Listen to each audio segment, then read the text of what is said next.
this started happening on my Corvette here. Turn the key to the on position and the wipers will not shut off. They're in the off position, but they're stuck at whatever speed this is. So what I've had to do is pull the fuse out so I can at least drive it when it's not raining. But let's see if we can figure out what's causing the wipers to run whenever the key is in the on position. Now off camera, I've already pulled the udders. Yes, this car has udders in the front. There's 3 here, 1 on the passenger side. I pulled them out, cleaned them. They were absolutely filthy. In fact, in the mornings, my windows would be fogged up like crazy on the inside with water on the passenger footwell. Now it seems cleaning the udders have solved the issue with the water on the footwell. However, the damage might have been done. The BCM is down there, all the fuses are down there, so a little worried about water getting into the BCM, corroding it, causing some shorts. Maybe that could be what's going on with the wiper motor. But under here, under the cowl here, it is filthy. You can see through the vents there.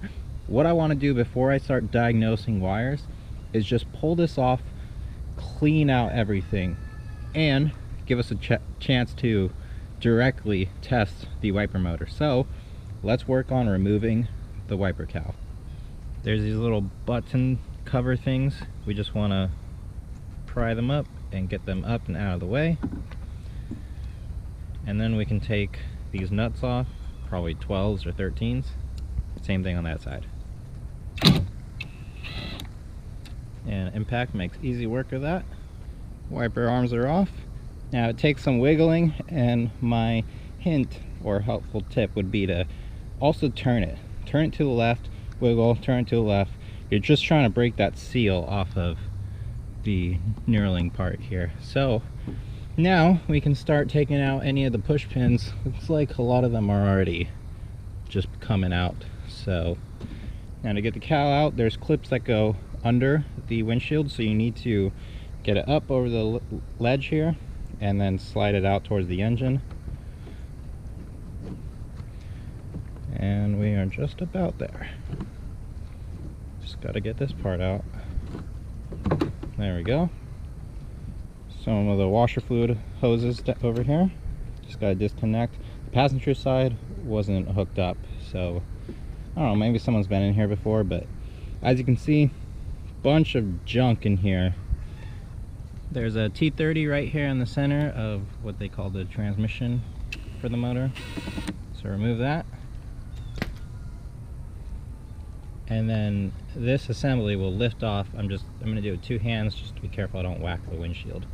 Got it off, and then I remove 3 more T30s that are holding the motor to the frame here. And so now we can work on removing the linkages. 3 10s removed, 1 here, 1 here, 1 there. Now that's the whole assembly.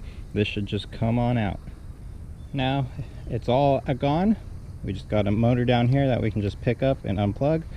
But let's start vacuuming and getting all this junk out of here. Wow, I just took 1 handful of leaves out. Look at that wire, it is chewed through. So maybe the motor's good, we just need to do some wiring repair. Some sort of animal was in here. So cleaned out this area. You see my hand's a mess. All that came out of there. Now started pulling back, looking at the wiring here. I managed to get the grommet out. That was tough. It was in there pretty good. And once I got it out, I was able to pull some more wire out and push the grommet back. So now I have room to work with. We can see this yellow wire here started getting chewed into, but the green wire is totally destroyed. Now luckily it didn't get past the grommet. You can see the grommet's all chewed up, so it makes me believe that whatever was in here was trying to get through to the grommet but didn't succeed. They cracked it a little, but they didn't get in. So luckily this should just be a straightforward repair. Cut out the damaged wire, replace it with a good section of wire. And the green one, we gotta go up to about here. So overall, could have been a lot worse. Oh, this purple one started getting chewed into as well. Alright, let's do some wire repair. Here's the wiring repair I did. So I used the butt connectors that have the heat shrink in them to make the wire splice, and then just put some electrical tape over it, and then some electrical tape over the other wires that had a little bit of the insulation removed. But really it was only that green wire that was really bad, and I was able to find another green wire, so it kind of works. So now the big question is, was that the only issue, or is there something going on in the motor? So I should be able to plug this in, turn the key on, and see if this spins or not. Moment of truth.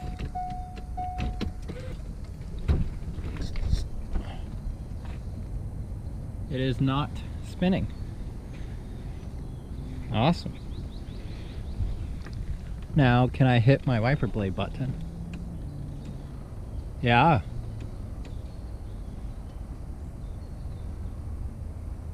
Let's see when it stops. I don't exactly know.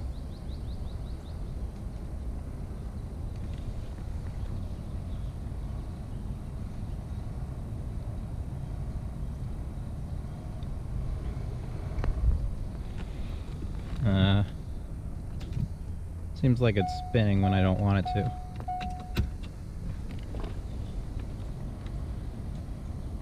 Okay, it's still spinning, so we still have an issue. Testing the wiring here. So, it seems to be, the black is the ground. This yellow color, this is our battery positive, or the key on. And then, when you turn it to intermittent, this one gets 12 volts. When you turn it to low, then this one has 12 volts, and this one. And then when you turn to high, everything has 12 volts besides the ground. So, seems to be the motor itself, the electronics in the motor is looking at, where's my signal? Like, what's the highest one? If it's this wire, then we're gonna go high. And then it's ignoring the rest, or something like that. So, I have gone through the different switches on the switch here. These all seem to be doing its job, so I don't believe we have a faulty switch. Let's look at the motor itself. Now, first thing I just did was a continuity test on any of the pins. Are any of the pins showing continuity? And in fact we do. It would be the C in the A terminal, which is the bottom left and bottom right. That would be the high speed, and the ground are showing continuity. Now, I don't know necessarily if it's supposed to, but let's just take this case apart, see if we can see the electronics, and see if we notice anything. This is a T20. Now this is the inside. You can see it's all wet. It was covered in like an RTV sort of sealant, but that didn't do the job. It still got wet. So here we have the electronics board, and I think I can take this out further to get a look on the back side. Well, I got the board out, but I basically had to destroy the case to get it out. You can see the pins are messed up, so I have to order a new one anyways. But taking a look here, looks like this was our source of damage, assuming a capacitor just leaked and caused a short, because on the back side you can see what was stuck. Oh, some sort of potentiometer, but the whole back of the board is corroded, especially on the top here. Like, this is just like sticky corrosion. It melted into the plastic. Yeah, not good when you submerge electronics in water. So ignore the chaos, but picked up a new wiper motor. Really, we just need the board, but you can't really just buy the computer board, at least not anymore. So comes with a whole assembly. It's cheap, not too bad. Now I ohm this one out, and the top left, top right pin are not shorted. They're not showing continuity like this one was. So have high hopes so far. This comes with a bracket thing that we're not going to use, so let's take this off. I already took this off from the old one. We're going to swap it onto the new one. Now the other thing we're going to do is pop this off. I broke the seal around it. This comes out. So totally different design. Makes sense. I mean, this is not necessarily a copy, it's just another way of getting it done. But these are known for not being sealed, and after the first rainstorm they go bad because water gets in. When I was taking it apart, you can see the glue or the sealant wasn't all the way around. It was only in select spots. So let's clean that up. We're going to use some of this black RTV because this is the one of my preference. Goop it all around. We should be good to go. Moving right along with the reinstall reverse process. So the new motor came with these 10mm with a Phillips head on it for the bolts that mounted to the transmission frame here. So I just put the original Torx bits back in it, so it's a little more original, and they fit just fine. These are all lined up. We're ready to time this arm. So what we're going to do is test out the wiper motor. We'll go to intermittent. You see how it shuts off? This is low. This is high. Low. Intermittent. Now how it's shutting off, that's perfect. So what I want is for it to run. Let's see. Run one more time. And then turn the key off. So this is in the run position now. Now we just line this up. And there's a tab on the bottom and the stopper right there. We just want this arm to be basically straight with just a little bit of a gap. And that seems pretty close right there.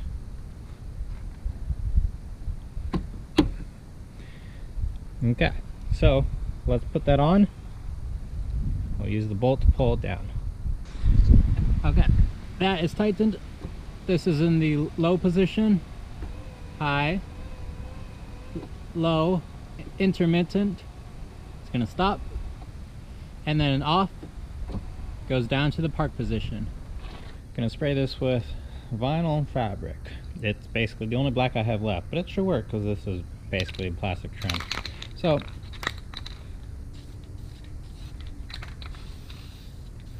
there we go. Just a small little light coat. It's gonna go a long way. All right, let's test it out. So the park assembly is over here. I don't think they actually touch. I just moved it a little bit, but I don't think it's supposed to actually touch. But we can go up and then set it back down to park. And that's where they end up, which is perfectly fine with me. So as you see, they come out to about here, which gets the majority of the windshield. These are timed properly, and really it wasn't that difficult to time it. You get the motor in the run position, and then you let it park. And then you put the blades where you want the park position to be. Try it out, and if you're happy, you're good to go.